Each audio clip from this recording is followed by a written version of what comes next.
2 अप्रैल 2025 को यूएस ने India, China, Europe, Japan and other countries पे टैरिफ इम्पोज किया है। टैरिफ एक टैक्स है जो इंपोर्ट किए गए गुड्स पर लगता है।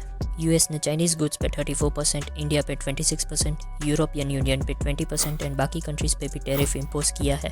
करंटली इंडिया यूएस से इंपोर्ट किए गए गुड्स पे 52% टैरिफ इम्पोज करता है एंड यूएस इंडिया पे 26% डिस्काउंटेड रेसिप्रोकल टैरिफ इम्पोज किया है।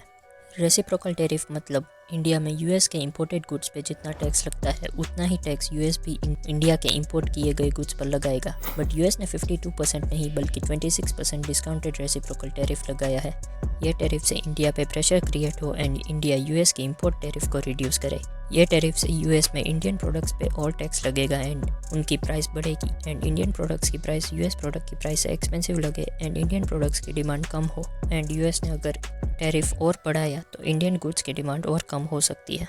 यूएस टैरिफ से इंडियन एक्सपोर्ट जैसे कि ज्वेलरी, टेक्सटाइल एंड मशीनरी को डायरेक्टली अफेक्ट करेगा। एक्सपर्ट्स का मानना है कि इससे इंडिया की जीडीपी स्लो हो जाएगी एंड 0.6% ड्रॉप भी हो सकती है। इंडिया अगर यूएस के इंपोर्ट किए गए गुड्स पर लोअर टैरिफ के लिए निगोशिएट करे एंड ट्रेड एग्रीमेंट बनाए ताकि रेस्ट्रिक्शंस एंड ट्रेड बैरियर्स ना बढ़े तो दोनों कंट्रीज़ के ट्रेड रिलेशंस अच्छे रहेंगे। सो अब ट्रेड नेगोशिएशंस होंगे या नहीं पता नहीं, बट बिजनेसेस एंड कंज्यूमर को तो अफेक्ट करेगा ही। आपके क्या थॉट्स हैं कमेंट्स में ज़रूर बताएं।